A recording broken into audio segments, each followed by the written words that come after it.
and gentlemen, welcome back to the Death, Taxes, and Bananas podcast, which is available now in full video, coming to you in HD 1080p, the way my next guest still does not watch certain videos online. He's more of a 420p guy. The Ringer Reality TV. Subscribe to our YouTube channel. You can see these episodes, like I said, full, unedited.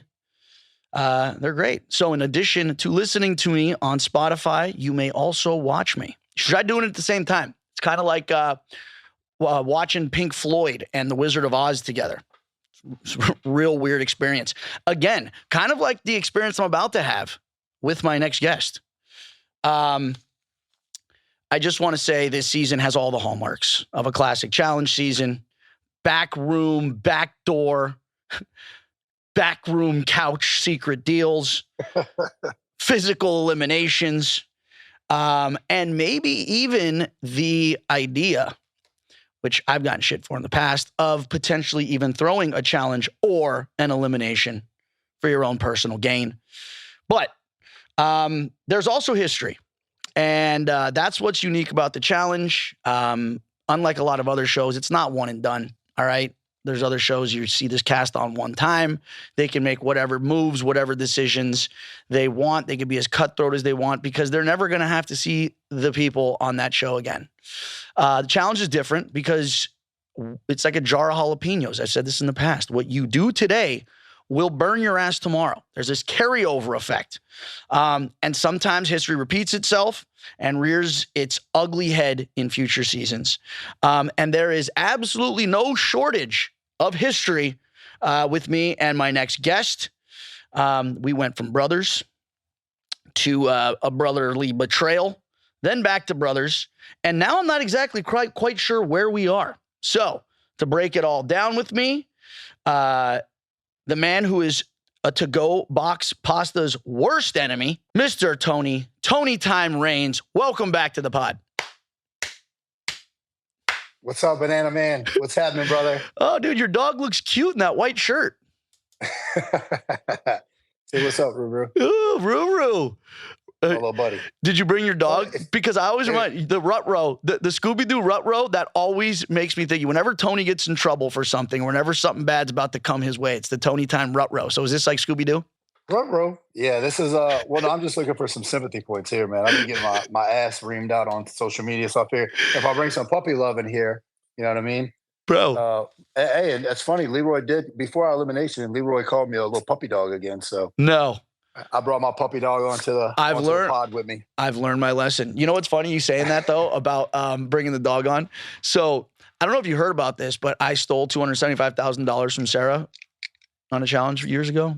I didn't know if it was true or not, but yeah, I did. I heard that through the grapevine. So I knew the backlash I was going to get from that was going to be absolutely just diabolical, dude, before it came out. So I'm like, all right, I got three options here. Because I was just going to have to post something on social media. So I'm like, all right, what do I do? Do I do the sympathy thing? I was like, oh, maybe I should pose with like a bunch of kittens, you know? Yeah, right. Maybe I should, I don't know, dude, fucking do some other, soup kitchen. Some kind of charity work, right? Or I was like, maybe I just own it. All right. And that's what I chose. Option B, own it. And I took this picture with two big wads of cash over each one of my ears. And I said, I can't hear you. You're going to have to talk louder, haters. I can't hear you, or something along those lines. That's a Johnny Manziel move right there. So that's what you got to do, Tone. Come on, you've been in this game long enough. You just got to own it, dude. That's it. You got to own it. You got to run with it. You got to stand by your decision. There's no regrets. Okay. Not a single letter. Are there regrets?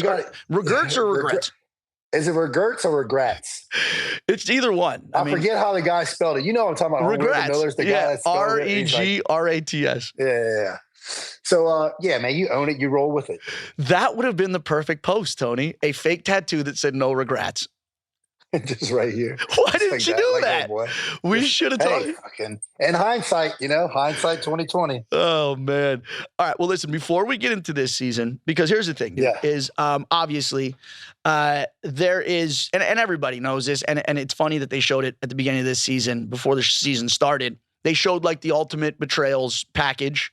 For the first time ever, though, they actually showed what led to my decision to take the money from Sarah.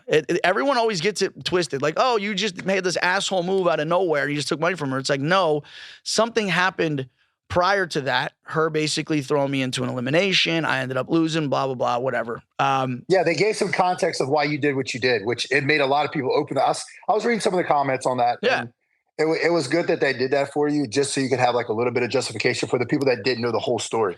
Because I mean, the big storyline was like that was the biggest part of the whole deal was you taking the money, but they didn't understand what happened before that. Which so yeah, but you know yours what? is a little more justified. So what else? But you know what else they didn't? What they didn't show any context on? Why you threw me in. So let's take a walk back in memory lane. You and I, obviously, we've had this discussion. We did it on Final Reckoning. Yeah.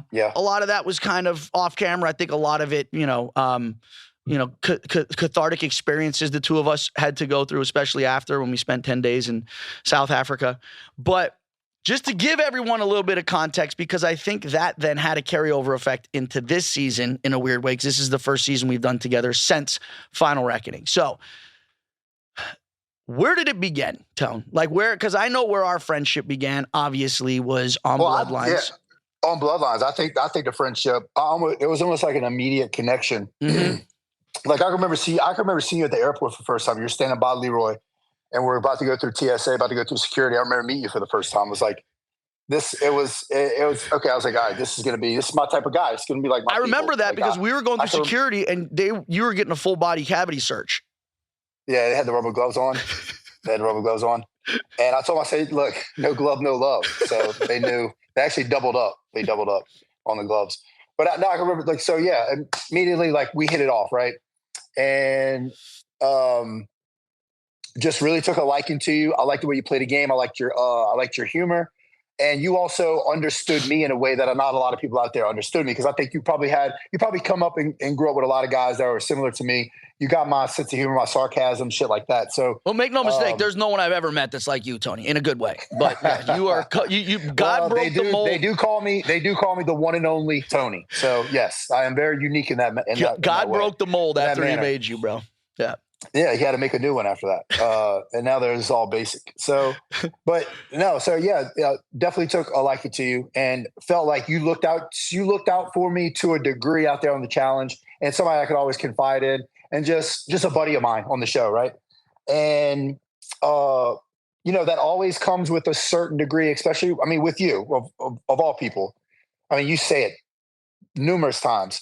Yes, you're my friend. You could be my mother. It doesn't matter. I'm not going down there for you. I'm not jumping on a sword from you. You literally, hey, have a nice flight home. You're going to have to go. What did you say in the last episode? You're going to have to go in hall brawl with CT. Sorry, mom, lower your shoulder. Have a nice flight. So, there's always that in the back of your head, right? Yeah. So you take that, you go into vendettas with that, right? And there was no sense of predetermined, or there was no type of like plan or anything like that to go after you or target you whatsoever. It was the same as it's always been every season. Like, Banana's gonna be my boy. We're gonna have some fun. We're gonna cut up out here. And when it comes down to it, it comes down to it, right? Just like on Dirty 30, basically. Now, look, I worked my ass off going into that season. Worked my ass off, right? I mean, everything that happened on Dirty 30, I took that home and it weighed heavy on me. Mm-hmm.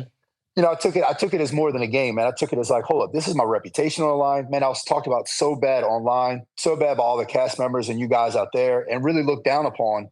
And I didn't like that. So I said, well, okay, I got to make a change here. So I worked my ass off in the off season, came into Vendettas, and it paid off. Like I was killing it, man. I was doing, I finally got out of my head.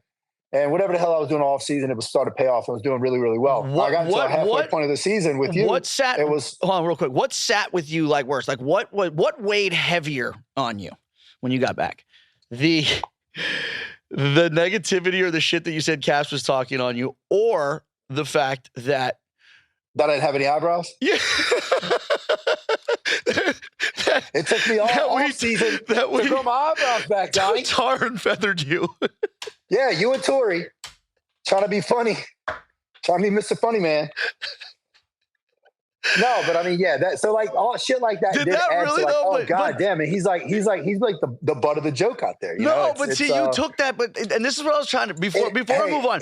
But this is what I was trying to tell you then, Tony, is like, bro, like this is the way I looked at you. I literally looked at you like a brother, like, you know, a little brother, because I remember when you came on Bloodlines, you were, bro, night one. When you got into it with Camilla's sister because you told her she had to eat eggs. And I'm like, dude, this guy love him. This is exactly the energy we need. This absolutely unbridled, unhinged, just lunacy. This is what the challenge has been lacking. But I'm like, dude, if this guy comes in too hot, he's gonna be like a rocket ship that burns up on the launch pad before it even gets a chance to take off. So I'm like, I'm gonna have to, no pun intended, rein him in a little bit. And I kind of felt like, in a way, that was every season I came on with you was like, that was like I was like, obviously you're my guy, loved hanging out, but you, like my cousin, also have that ability to flip that switch. And once you flip that switch, it's like, all right, dude, this person's now become their own worst enemy. I gotta, look out for them. And I felt like, that's kind of like what I did. Now, yes, the glue and the feathers. Okay, first of all, in my defense, I didn't know that nail glue and super glue were the same thing. I thought it was like nail glue, like it sticks on, like you'd be able to pull them off. And it wasn't until Tony was passed out, if you guys didn't see this, just out cold. And we just wanted to have a funny moment. So Tori busted out this bag of like costume feathers. And then she got nail glue, which, ladies, I guess I didn't. Nail glue and super glue are the same thing. You're not supposed to put it on your face, all right? Fucking lesson learned. So we glued all these feathers, absolutely covered Tony's face in feathers. And we all thought it was like we had a good laugh. But then, Tony got up. I remember we all laid down, and I just remember watching you just pick these things off your face, and you were blowing feathers off of your mouth. And Tony gets out of bed and was just building. When I tell you, I've never seen him more angry in my entire life. And I was like, oh shit. And he goes in, grabs my toiletry bag, comes out and fucking Gronk spikes it in the middle of the room. Bro, my cologne shatters, my fucking beard trimmers in a million pieces. And I'm like, all right, yeah, well, Tony didn't like that. But what I didn't realize at the time, and I think, again, what I didn't realize at the time, Tony, was like you saw, like you kind of just alluded to, you saw that as like, instead of it just being like, hey, guys fucking with each other, you saw it as like, I'm the butt of the joke. I'm the low man. They see me as like the lowest guy here. And I've said this before and I'll say it again. That was never my perspective on you. And like, even calling you like a puppy, I'd say that because it was like, you'd be like the dog that would run into a room and you didn't mean anything by it, but you'd fucking just knock everything over, dude. Yes. But I didn't like that. I took that as like, oh, he's a clumsy, non-athletic, goofball, dumbass. And that kind of stuff will stick with you. And again, it got brought up again on this Leroy confessional before we went to elimination. And I'm like, well, I haven't heard that in a few years. And, of course, what happened, the outcome was what it was. Well, we'll get to that. Go back to Vendetta. I didn't want to get too far off track. Sorry. I don't want to steer off course. Here. But, yes, that is 100% how I looked at Dirty 30. Is I was the butt of the joke, the stupid, unathletic, dumb puppy dog, whatever. So I took that personal. So all season, worked my ass off coming to Vendettas, and it was Tony time, right? The birth of Tony time. Mm-hmm. Flipped the switch, killing it. Basically, I think I won every daily. I think I hold the record for most dailies won in a season, or be a part of a team that won the most dailies. And coming halfway point to that season, there was a fork in the road, and it was either, hey, you have a chance here to where you could literally take the biggest swing that you've ever taken up to this point in the challenge, and that would be targeting Bananas and putting Bananas up against Devin. Or you can go the route that everybody thinks you're going to go, and the route that you've gone in the past to where you're just going to take the easy way out. And I also had some outside influence as well. Please tell me who that was. Zach, Devin, who else? Well, funny thing is, it was Devin for sure. I mean, obviously it was. Yep. It was aired and it was shown that, hey, Devin said, "I want the Banana Man." But in the back of my head at that time, it really wasn't sitting with me like, okay, yeah, I'm gonna give Devin what he wants. No, it was It was more of something somebody told me that actually isn't a cast member. And, it was more of like, hey, look at this from a perspective. Take yourself out of the game and look almost as you're looking down on a chessboard. What is your best move to get checkmate here? A producer. What is gonna, and you fell for the producer trap, Tony. Of course they want the drama, dude. Producer made a damn good point. And the more I thought, I said, okay. And on that bus ride there, it was like, man, wait, am I really going to do this? Am I really going to do this? I said, well, if I'm going to do it for my game, and I'm riding a high at that time, I'm riding a high. Look, if I was fucking, if it was like a dirty 30 season, I don't think I'd take that chance. I don't think I'd take that swing. I think I'm going to need your protection a little further into the game. Because, basically on dirty 30, that's what happened, right? I was skating all the way to the end. Well, the last challenge before the final, basically. And it was like, hey, we want to keep tone around. This was not the case. So going into it, I said, man, if I take this chance, if I take this swing, this could be a really, really, really big payoff for me. And this season can really take a turn. And, I got a real shot. And going down there, and I said it, I don't know if you heard it in the one of the launch specials they had, or maybe they put it on the challenge social media, where they're showing the clip of when I said your name when I threw you down there. As I'm recapping it, I said, I don't know if y'all could hear it, but I had like a little crackle in my voice. Because I'll be honest with you, man, I really was really, really, really nervous about that. I might have stood tall and looked tough in that moment, in that situation, and handled myself very well and stayed composed. But dude, I was cackling up a little bit. It was an emotional decision, I hope so. I fucking hope so. It's so hard not to play with emotions in this game, regardless of whether it's, throwing in a guy that you've been buds with out there, or just taking things personal when you probably really shouldn't. It's easier said than done not to take this emotional.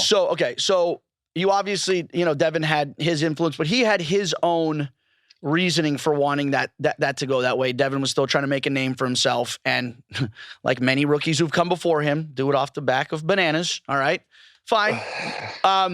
And then you said, obviously, there was some producer influence, which does not surprise me either. They want the best thing, and they knew that for a storyline, that was not necessarily for your game, because they try and make it look at that. They try and make it look, they're looking out for you, like, oh, you should do this for your game.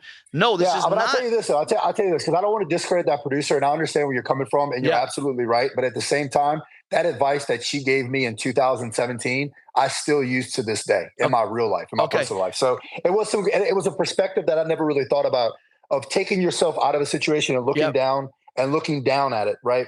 Almost as if like you're looking at a chessboard. I still use that to this day. So, but I know you're 100% right. And I mean, look, but this is what I was going to say. While I feel like Devin, Zach, producers may have kind of pushed you to make that decision, I feel like you said, coming into that season, the seeds had already taken root and had already started to sprout with this feeling from you of, I need to do whatever I can to get out from under the shadow you felt like I casted, which I was totally unaware that you felt that way.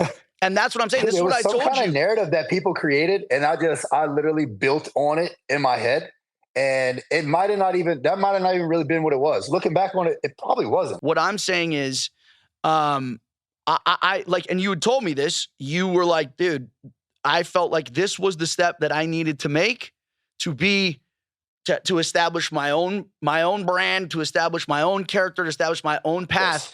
Because I noticed this is the first season I ever did with you where there was a few times when there were votes that were going to go a certain way. And I remember being like, hey, dude, this is the way the vote should go, because you were in the winner's circle.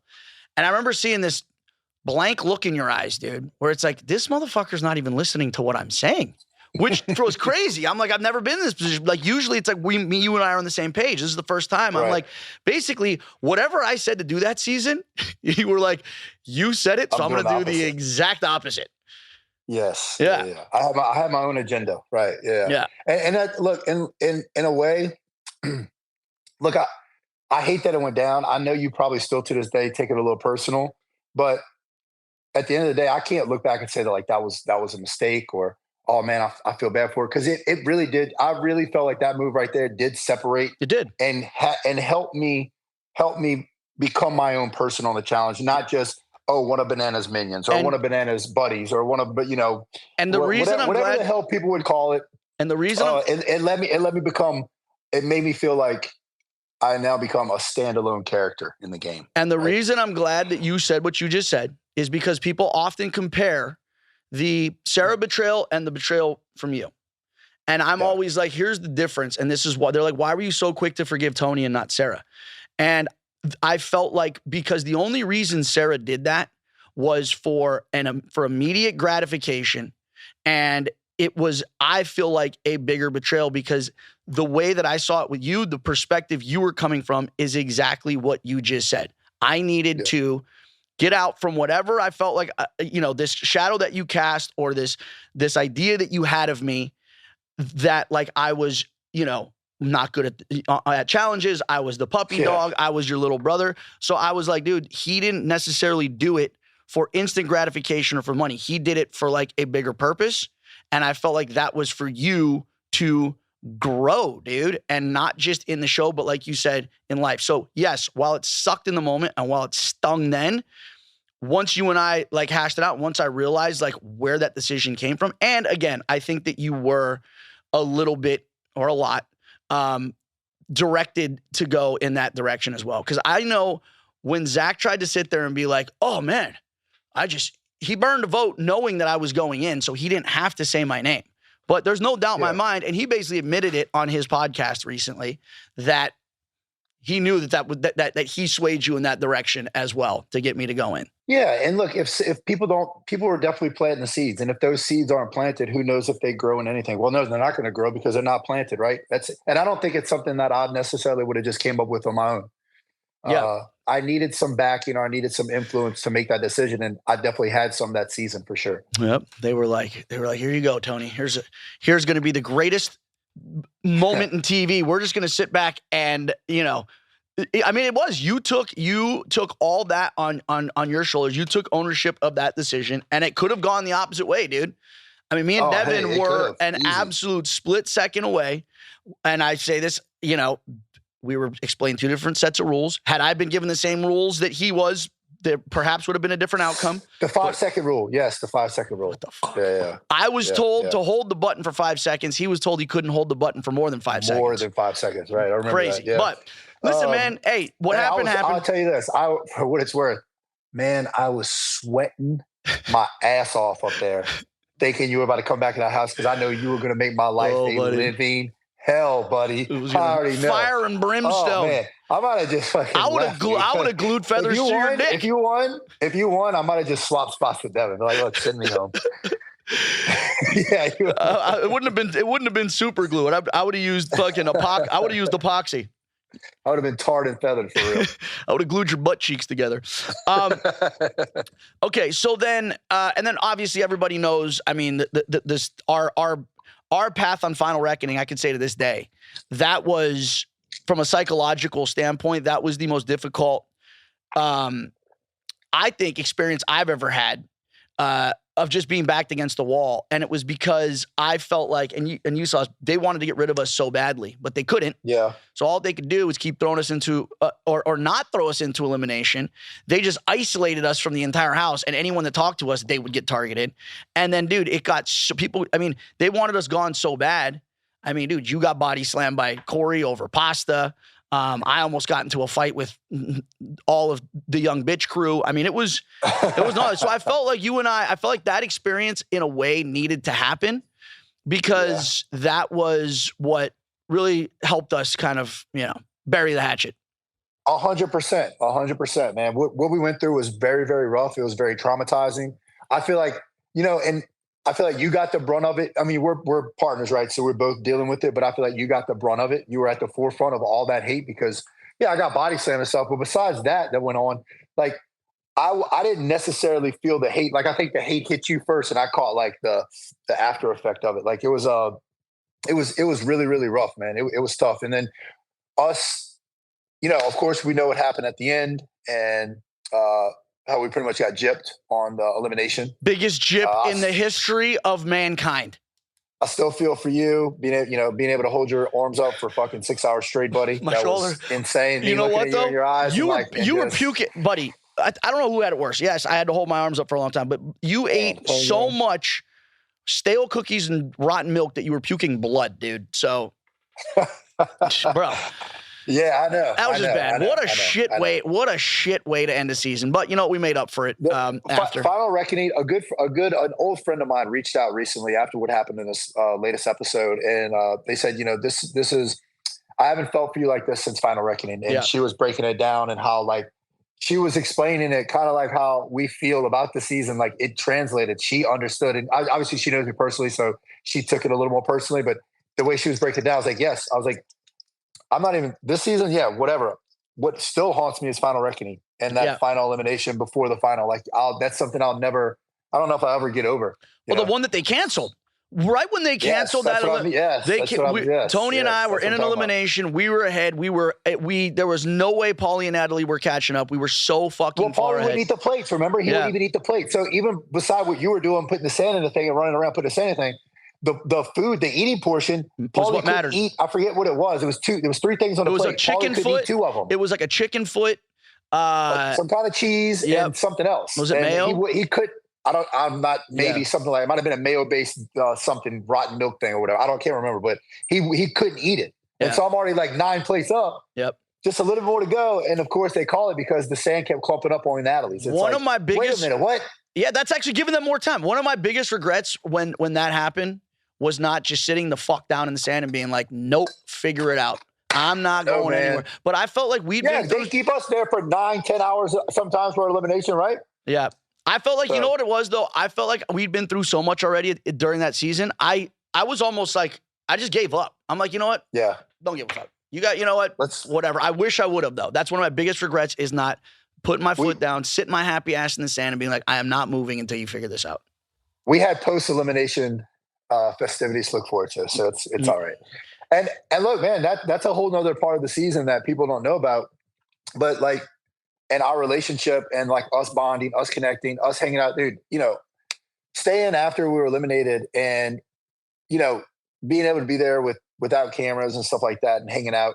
That was really cool too. Like, I thought that was a big part of us moving forward. And I'll tell you, and I don't know if you're ready to transition into it, but that's another reason why I took this latest episode, the elimination thing with Leroy, so personal. Mm-hmm. Is because, man, like, I understand like how close you are to Leroy. Duh, everybody knows that. Like, I get it. But your boy can't get a little bit of kudos. Yeah. Like, come on, man, we done been through some shit together now. You know, like, you know, you got to get it. You got to give me at least a little something like, man, fuck, Leroy should have had that. But hey, Tony, you did your thing. I didn't even get that from you. Okay. So that's why we did have a conversation. A little more personal and why, you know, they didn't show it and stuff, but like, that's the whole reasoning behind, like, I took it a little more personal. Like, it got to me, you know, rubbed me the wrong way. And you made that point, and in the moment, I wasn't even thinking that. And here's why, and this is what I told you, and I'll say it again for everyone. I mean, no one else heard this, but after that first round, I saw that it was going to be everyone knew just by how one-sided it was, Tony, that was yours to win. You were going to win. Yeah. He didn't have anything. He didn't have any plan or any way to stop you, dude. So once he went down and then it was your turn, I knew. So that's all I could do at that point is I'm like, dude, I knew you were going to win. I had to like at least try and, you know, give my boy some props out there. And it's like, dude, it's hard watching the two of you guys go at it because, yeah, you both are my friends. But at the end of the day, it's like the way I saw it, one of these guys in the past has fucking thrown me to the wolves. The other one hasn't, dude. You know what I mean? And look, one of these guys has been in my corner even when everybody else was against me. The other one, when everyone was against me, kind of, you know, went the way that they wanted him to go. 100%. And like, look, if that was my brother out there, say Shane's out there, he's going against you. Yeah. Dude, I'm not saying go bananas not once. Yeah. You know what I mean? Like, and I know you look at Leroy like a real true brother. Like, so that's why I'm making that comparison. And it's not that I don't look at you as a brother. I just look at him as the more trustworthy brother. He'd be the brother. He'd be the brother that I'd be like, yeah, dude, you could borrow my car. Oh, you know what? I'm not home. Right. My girlfriend's going to be at the house, but you could stay over. You'd be like, nah, Tony, get a hotel. In fact, I don't want you to have a key to my house. Hey, that's fair. That's fair. I'd come back. You'd have 3 daughters. That's fair. But Tony, 3 like, kids. You know, they didn't show it, and I wish they would have. But like, So after the night after the elimination, we're back in the house that morning. Like I could hear you saying, like you were making excuses for why Leroy lost, and I'm like, what the fuck? Like instead of making excuses for why Leroy lost, like he's already gone. I get it, your boy and all that, but like, why can't you just be like, man, hey Tony, you did your thing. Like not sit there and say, oh well, if it was pole wrestle, Leroy would have got you or this or that. It's like, dude, give me something here, dude. Like, did we not? I don't think I said that. I said that wasn't his. I said out of the eliminations, I said that is the one that he would have had the best shot in. I wasn't saying that's what I was saying. I was like, dude, I think he would have had a better shot, but still, man, it was going to be really, really hard. Nobody was, and that's the thing. I feel like again because of our history, you took it as I was trying to take credit away from you when all I was trying to do was just be like, damn, dude, like. And it was hard watching the two of you guys go at it because I didn't necessarily want to see either one of you guys go. But also, though, I haven't played with you in forever. And, with you being on the team with Devin and, with Jordan, like era fucking 3, I didn't realize kind of how on the outs you were with everybody. I didn't know where your head was at. I didn't know where your game was at. I just felt like the only guy I really knew where his head was at was Leroy. So, that's kind of the way I had to go. Now, okay. We obviously then, because this is kind of the overarching storyline of the entire season, the Avery stalemate debacle, not to like completely continue beating our relationship to death, but when we had those conversations that we had when we were dressed as fucking ancient Roman goddesses. I'm like, yeah. I knew as it was being filmed, I'm like, this is one of the most serious conversations I've had since I've been here, and they're gonna show me in a fucking toga and a wig. And I'm sitting there in my underwear. Yeah, you're in your underwear. Nothing but underwear. Now, was there anything that I said? Was there any part of the argument that I made that you were like, you know what, this guy's making sense, or was this almost kind of like a vendetta situation where it's like, you know what, regardless, I feel betrayed by this guy no matter what he says, no matter what argument he makes, I'm going to do the exact opposite just based on the fact that it's coming from him. Dude, if you run the clip back, if you look at it, I mean, just look at my face, dude. It's just. Yeah, but, yep. Yeah. That was Tony Vendetta face. I'm glad you're talking to me. This is nice to hear. I appreciate it. We're killing time,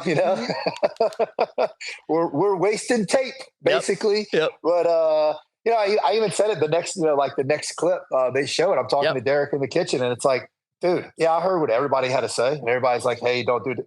It just makes me want to do it more.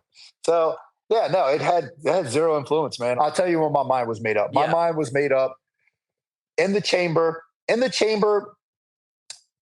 I knew she didn't want to throw Derek in, but I knew Avery. I knew Avery didn't want to throw Derek in. And I asked her, when everybody left, I said, is there any way you would throw Derek in? And she said no. And as soon as the statement came out of my mouth that, hey, well, I'm just letting you know that if we can't come to a consensus here, I'm ready to go down to elimination if I got to. And she said, so am I. As soon as that was said, I was like, fuck, now I can't back out. I gotta stick to my guns. So that's when my decision was made. So everything that was said that night at the toga party didn't even matter because my mind was already made up. I already had I had my plan, right? It's, hey, I'm going down into elimination. If we can't agree to throw in,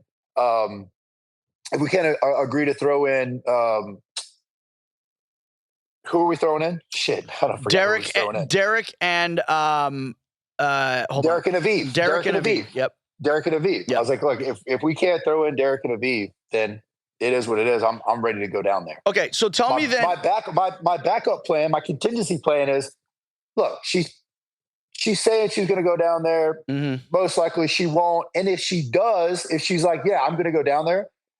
No, 100%. Derek's just going to be like, no, Avery, I can't let you do that. I can't let him be an asshole and not side with you. So that was my backup plan. I mean, you didn't do that when Zach threw himself in. So why would you expect Derek to do that? Yeah, so I've seen a lot of that online. Here's the deal.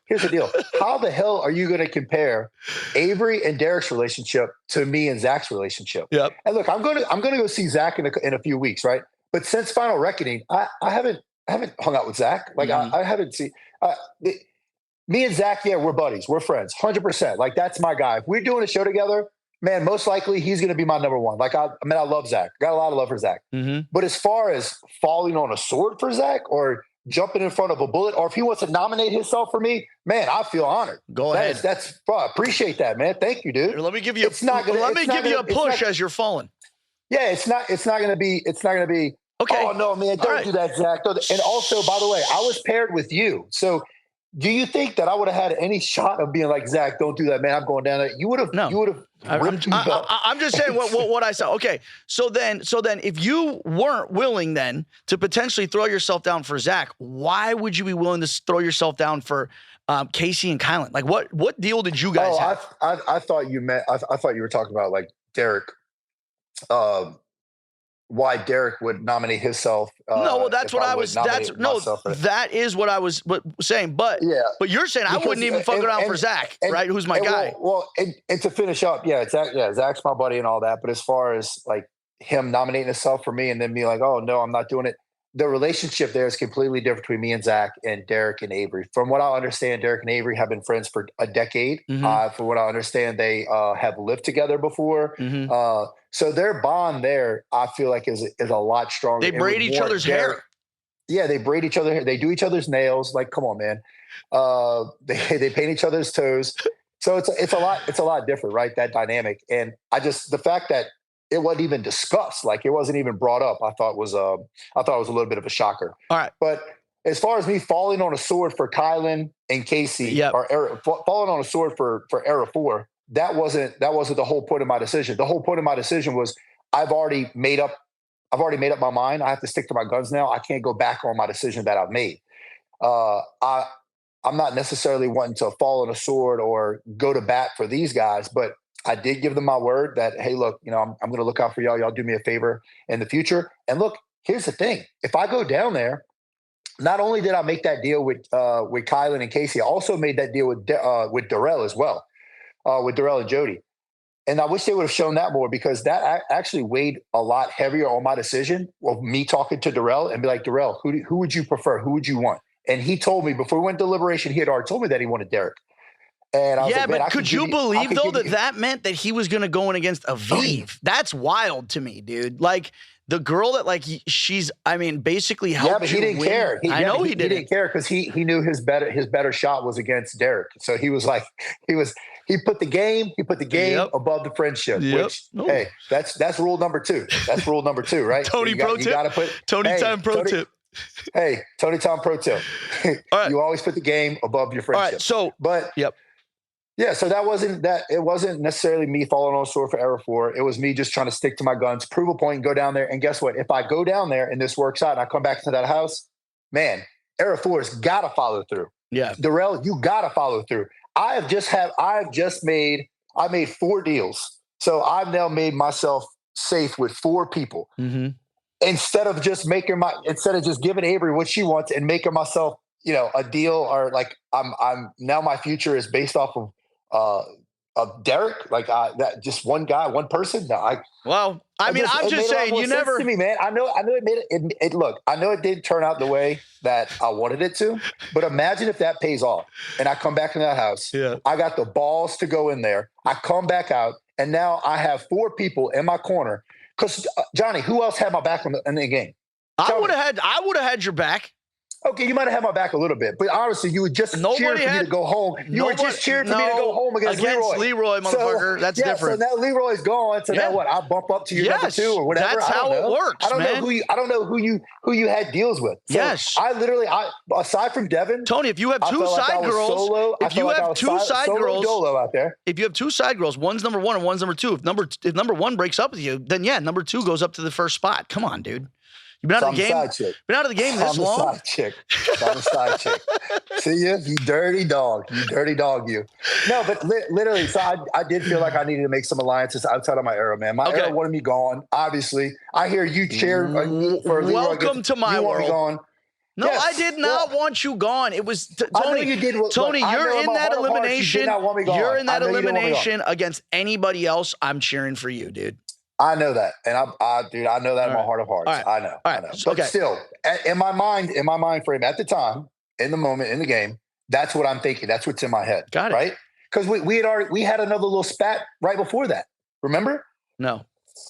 About what? Yeah, talking about it at breakfast when you were like saying about how Leroy with the pole wrestle. Like we had already had another little that spat. Was a so now I'm spat thinking, in your mind, but here's what I've learned about our relationship, Tony. And I feel like I don't understand. I don't realize it sometimes. Dude, we got to go to therapy. We do. I think we need to next podcast we should be Dr. Drew's. We should do it together. All right. Absolutely. Dr. Phil. No, I think here's what it is. Sometimes I just say things not realizing how those things are going to be interpreted. And I never would say things with that meaning of trying to, downplay or like undermine your skill sets or abilities. But that's unfortunately the way you interpret the things that I say. And we're gonna have to work on it. I'm gonna have to work on it. I'm gonna have to work on it. You got to take my feelings into consideration. Okay. I will from here on out. All right. Now, I want to address the other big overarching rumor. There was rumors that on All-Stars you had to leave early, so you had your brother call and this whole thing where then you had a family emergency, had to leave. Then after you left, there was rumors now circulating that was why you agreed to nominate yourself after you had just gone into elimination, then had yourself sent down, then couldn't figure out why blue can't touch green. Because that was a very bad puzzle performance. Johnny. If TJ would have told us before the elimination started, if TJ would have said, hey, you can't leave here until you figure out the puzzle, I'd still be in Vietnam. Okay. I don't care what people say, it was a poor performance. Yeah, it was a poor performance. Because who was the only guy that was helping me? Devin. Yep. Barely. Who else? Okay, Avery, Jody, and Darrell. Who was helping them? Everyone. Everybody. Yeah. Nobody played. They don't want to edit it like that, though. They don't want to show that. And then they want to talk about, he wouldn't win no Emmy or he wouldn't win no Oscar. Motherfucker. They were 40. The cinder blocks were 40 pounds. I had to reset twice. They don't show that, though. They just show me resetting once. I had to pick my blocks up twice. Okay. And the shit's hard, man. I've never been good at puzzles. Look at the Era Invitational. Didn't do so hot on that either. I made fun of my damn stuff. I posted on my social media.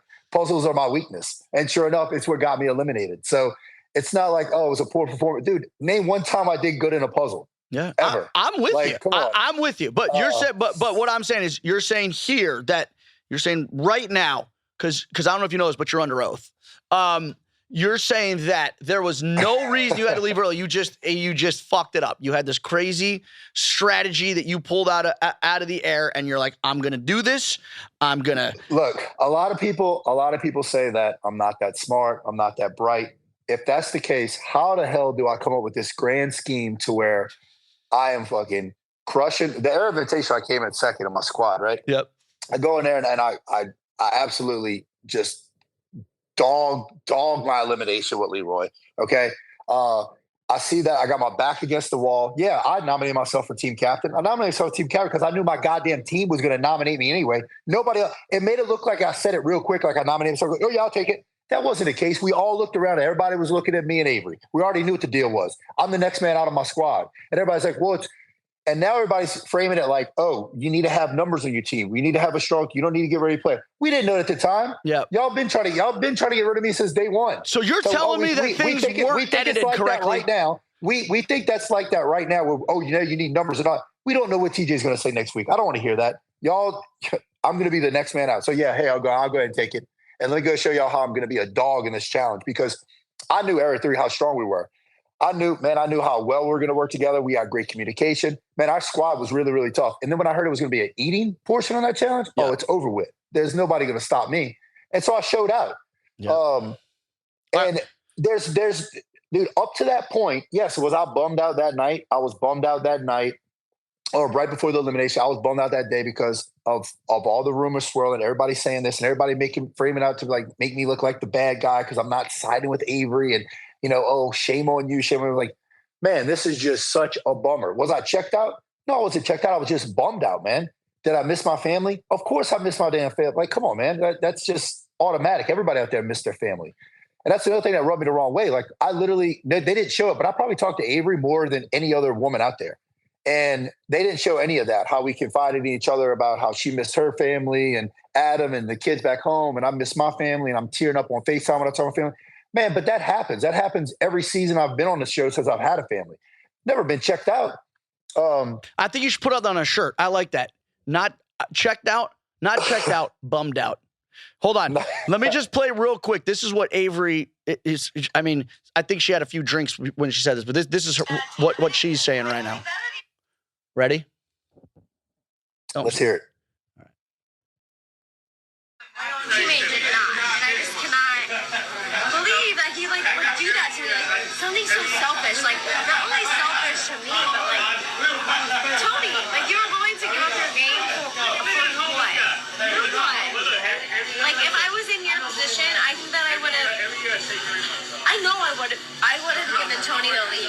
Like, if it was Tony and it was Nicole or one of his friends, I would have given Tony that and gone out. That to me is just, it's just baffling, truly. I'm so sorry I picked up you guys. I cannot. She's baffled. Do you believe that if one of your friends was down there, she would have given it to you? Here's the thing. And I do believe her. And dude, look, a lot of love for Avery. Like I said, she was probably the woman I talked to the most out there. At All Stars 4, man, we hit it off. So I thought she was really, really cool. You know, we talked a lot. And I think she's somebody that does play with a lot of heart. And I do believe that if she was on the other foot, I'll admit it, okay? If it was Nicole or somebody like that, one of my number ones, that I was like, hey, I need you to give me this one, she probably would, unless it was, Derek was on the other side of the coin. But I think she most likely would. And that's probably one of the reasons why she took this so personal, because we did have a good relationship out there. We had a good friendship. And for me not to side with her, I think that's why she took it as personal as she did. It held so strong with her. So yeah, that I'll give her that. That makes sense. But again, here, what's rule number 2? You put the game above your friendships. I'm sorry, that's what you do. Now, did this pay off for me? No, my decision, it didn't. All right, I got to keep going back to that. I understand it did not pay off. Yeah. But you miss 100% of the dogs you don't pet. My friendship with Avery. I'm putting the game above that, and that's what I did. And look, it did work out in my favor. So I don't know. This is another thing I don't understand. Why is everybody so riled up? Because hey, it all worked out. It all worked out in everybody's favor. Everybody wanted, they got, right.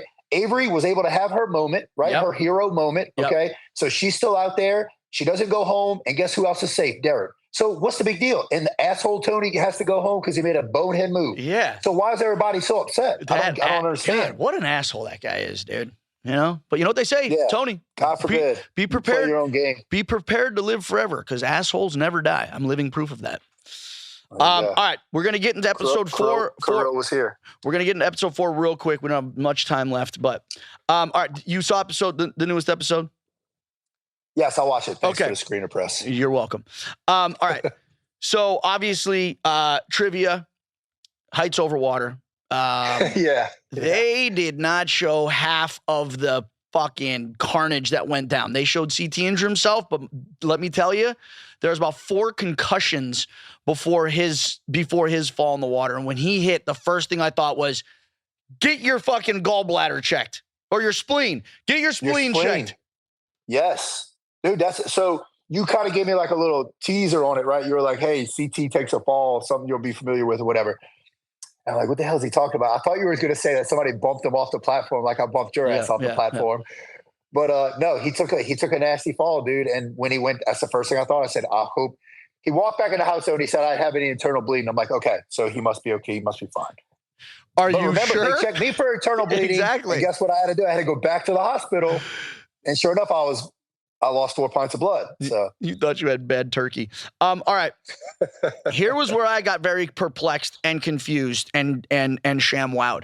So we're up there, and it's basically us. It comes down to Era 2 and Era 3. Jordan's the last one in the water. Then it's, me and Laurel. Then we know we can't answer a goddamn question to save our lives. So then it becomes a sudden death between Laurel and Jordan. And right before that, Laurel comes up to me and goes, Jordan's going to let us have it. And I'm like, we don't want it. Yes. We don't want it. why would we put ourselves? Oh, why you want that power that early? Yeah, Yes. we don't want it. Let him make that decision, dude. Let him be the one to figure this shit out. And then I'm like, all right, well, there's no way this guy's gonna fucking just dog it, which is exactly what he did. You're telling me, and all these guys were right, dude. Corey goes, you were just at my fucking baby shower. You know Cheyenne is, the Ryder's mom. What are we doing here? And that's when I realized, and I'm like, Jordan, buddy, worst acting job I've ever seen. So somebody needs to call him out. He's not going to win an Emmy either. Well, or whatever the hell they try to say about me. On the episode, you saw Chantel, Sylvia. No, they were calling him out. And that's what I'm saying. I'm like, what is this guy's prerogative, dude? Why? Why is this guy throwing this challenge? And then I realized it was because Laurel had him protected. And I tried. I'm like, dude, Horacio and Jordan would be the ultimate matchup. And I wish that would have happened because obviously we would have had a chance to, Horacio ends up going home, obviously, through Derek. But I could have very easily lost Derek. I did not think Anisha should have gone in again. But for anyone out there, it's like, dude, once Laurel has her mind made up, there's no changing it. It's over with. You could tell she's being very stern this season. I could tell. Yeah, but what was your read? It would have been nice to see Horacio and Jordan round 2 because Horacio got the best of them last time, right? So I was. What was your read on that situation, though? Did it appear that Jordan had a, backdoor deal that the rest of his team and other people were not aware of? Yeah, I think it was pretty obvious. And dude, the tears that are happening within Era 3 since I've left are becoming very obvious. Starting with Corey not automatically nominating himself. Wasn't that supposed to be the deal? Yep. Like he was automatically like, I'm going to be the next one to, and then Jordan's got this deal that he's told nobody about within his era that he has with Laurel. And I just can't believe Corey did. It became very obvious, man. Like, and he says it like the way he even addressed it in his confessional, where he's like, oh yeah, Cheyenne just couldn't come to me. I just can't believe that Corey did something. And he gives that, that wasn't selfish for once in his life. That just blows my mind. Corey? Oh yeah, dude. Come on. Oh man. Scared game, dude. You want to talk about a scared game. Just like on the first nomination, man. He wants to throw me in there and I'm pleading my case. And I'm like, look, you put Jordan in. I mean, it's just the obvious move. And I bet he would have nobody wants to take that shot. He would have fell on a sword for you. No doubt in my mind. Corey? Oh, dude, to make up for you talking Corey? Yep. Oh, to make up for Pastagate, man, 100%. But no, instead he fucking throws me in elimination. Oh, dude. All right. Well, listen, man. I gotta ride. I appreciate you coming on. For those out there, hell yeah, that don't already follow you, okay? Where can they find you? Or if they want to send you more hate mail, where can they DM it to?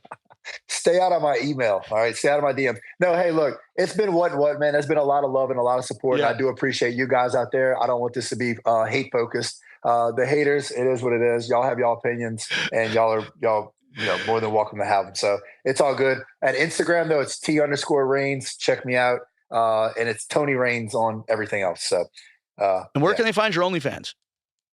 Not yet. Not yet. It might be in the works though. You're still getting ready for that. I see you're looking good, man. Looking good with that. I'm doing prep. Good without your shirt on. Dude, I want you to get the temporary or fake no regrets tattoo. That needs to be your next post. For all the haters out there that said that I made the wrong move, this one's for you. Right there, just no regrets. I could do that. Dude, my little girls would be happy to put that on there. All right, brother. Well, listen, man, I'm glad we got a chance to chop it up, revisit some, some history, hopefully mend some old wounds. Next time, if we are on a challenge and you're in an elimination against my mother, I promise I will cheer for you. All right? My man. All right, I appreciate it. I'll see you on 41. Thanks for stopping by the Death Taxes and Bananas podcast, where the tea flows like wine and my guests instinctively flock like the salmon of Capistrano. I'm Oprah, and I love you.